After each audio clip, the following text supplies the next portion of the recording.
Investment banking in India is one of the most demanded careers, yet it is also one of the most misunderstood careers in India. People think investment banking is all about fancy offices, wearing suits and going to the office, making a lot of money, traveling across and all of those things. But in reality, guys, it is 16 to 18 hours of work every single day. Financial modeling, valuations, Excels, no social life, and in fact, even before all of this, an entry barrier that majority of you people will not be able to clear. Guys, in this video, I am going to showcase to you the real picture of investment banking. I am going to be telling you the step-by-step roadmap of how you all can become investment bankers. And guys, this is no AI version or an uncle's version who has no clue of what it is. I'm going to be telling you real way of how you can become investment banking. So no bullshit, no sugar coating, real numbers, real salaries, and real paths of how you all can become investment bankers. So without any further ado, let's get started. First and foremost, let's just understand what exactly investment banking is. A lot of you people would have heard about investment banking either on YouTube or through your cousins or relatives who tell you कि बेटा investment banking कर लो, इसमें बहुत पैसा है and this is the field where you'll get the highest money and all of those things. See guys, investment banking is not stock trading. It is not market gyan. It is not, buying and selling of stocks or any of that. Investment banking or investment bankers basically are the people behind the scenes who help big companies raise capital, merge with different companies, buy or acquire another companies or sell their own company or even go to the stock markets or all of those things. So anything where restructuring is involved, that is where investment bankers play a very key or crucial role. Let me give you real examples. Who decides that Reliance should buy Future Group and at what price? Who decides that Tata Group should buy Air India and at what price? Who decides Zomato should list in the stock market or Lenskart should list in the stock market and at what price? All of these things, guys, are done in rooms inside which are investment bankers who are there. They are the experts at valuations and mergers and acquisitions and portfolio management, all of those things, and that is what investment bankers do. It basically involves number crunching, finance, strategy, negotiations, lot of valuations, all those things. So yes, it's extremely elite, it's extremely rewarding, yet it is extremely hard to get into and survive inside it.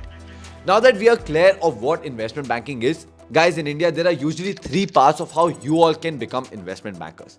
First and foremost, this path I like to call it the top college path. That means if you have done your undergrad or masters like an MBA from a top B school, you're more or less sorted because in your colleges, you will be coming across companies who will come and hire you for the top investment banking roles. Let me give you an example. If you have studied at SRCC, St. Stephens, or the integrated programs of IIM like IIM Indore, IIM Rohtak, or the IIT Delhi, IIT Bombay, IIT Kharagpur, IIT Kanpur, or even if you've done your MBA from a top B school like IIM Ahmedabad, Bangalore, Calcutta, ISB, XLRI, then you're more or less sorted because in your campuses, you will see companies like Goldman Sachs, JP Morgan, Morgan Stanley, Citibank coming to your campus and hiring.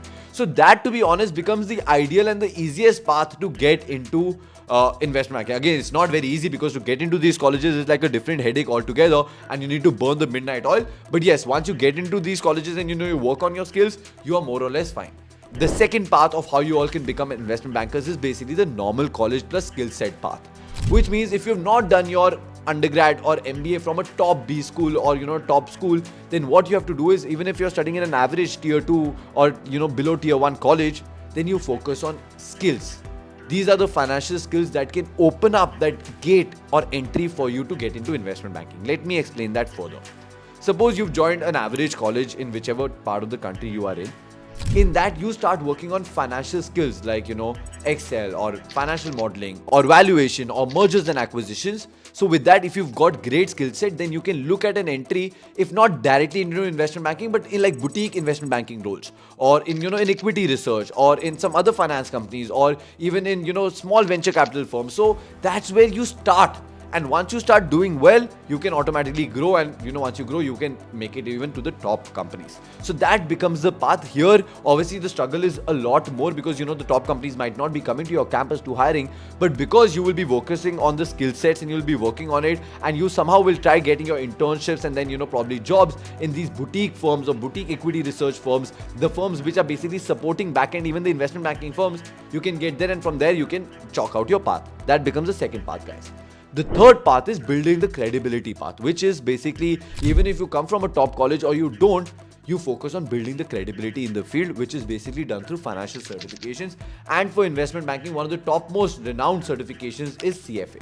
Now, one doubt usually people were asking me that, Kavach bhaiya, is it only CFA through which we can get into investment banking? Guys, ideally CFA is the best, but there are other certifications also that you can look at. There are a lot of certifications from NISM also that comes into the picture, which you can look at. But again, there is nothing that beats CFA. So if you can clear CFA, you automatically build a credibility in the market. Now, if you've been thinking that, hey Kavach, if I'm doing it from a top B school or top undergrad college, do I still need to do a CFA? Ideally, yes. Because if you do that, then you have the best two feathers on your hat, right? Like you've gone to a great college and you also done CFA. For specifically for people who do come from average colleges, you definitely should do a CFA because you will be able to build your credibility. And once you have the credibility in the market, you can move and get into these top companies or roles. So guys, these are the usual 3 paths. Again, there is no one size fits all. It's not compulsory for you to do an MBA. It's not that MBA is required, but if you do it from a top B school, it's again great. Even if you do it from a tier 2 college, but at the same time have CFA, that also can work. So you need to see which position in your life you are currently in and what combination or permutation combination will work best for you in order to get into this role. Now that the 3 parts are clear, let's talk about numbers and salaries, right? People on the newspaper, people on YouTube really try to highlight it. Some people who have to sell their course will tell you that you will get 1 crore rupee package after you do CFA, all of those things. But to be honest, for the lack of a better word, that's complete bullshit. That is not how it works. Analyst 1 salaries are usually 10 to 20 lakhs. Analyst 2 salaries are usually 20 to 30 lakhs. Associate level roles, which are basically post MBA, is where your salary is 30 to 45 lakh rupees. After that, if you grow in the firm and you get into vice president roles and all that, is where you will see your salary from like around 60 lakhs to 90 lakhs, something like that. And then obviously from there, if you get into director roles and all of those things, then it's 90 lakhs and above. Plus at that time, the ball game is altogether very different because then you have bonuses and the lifestyle changes, all of those things happen. But again, the important bit I want to tell you is it's not easy to get 90 lakh rupees immediately or 1 crore rupees immediately.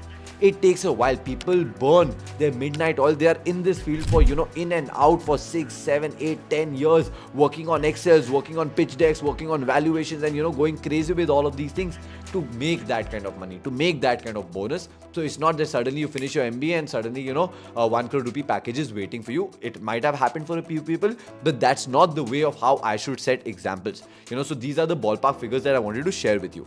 Guys, the only reason that I was making this video is to provide you clarity of who should get into investment banking or not. You now need to introspect and see, are you a problem solver? Do you love finance? Do you love number crunching? Are you good at valuations? Are you good at understanding, how corporate companies work or, how restructuring works? If these things are for you and you also believe and you also have the discipline to put in the hours and go in and out without any social life and things like that, then investment banking is for you. But if you're not one of those, then probably don't look at it because these numbers will sound very fancy, but you will not be able to survive in it. I have had students who've got into it, but then have given up. They're like, Kavach bhaiya, I can't do this. This is not my thing at all. And I can't spend so much time doing this, which I don't enjoy. I would want to get into communications. I would want to get into business development and all those things can happen. So it's not one size fits all. So yes, guys, that's about it for this particular video. Thank you so much for watching this video till the very end. If you like it, make sure you give me a thumbs up. Do comment below if you have any doubts, questions, queries. I'll be more than happy to help. Guys, if you have not subscribed to my YouTube channel, please do it. Press the bell icon and also follow me on Instagram. I'll see you all with another video. Take care, guys.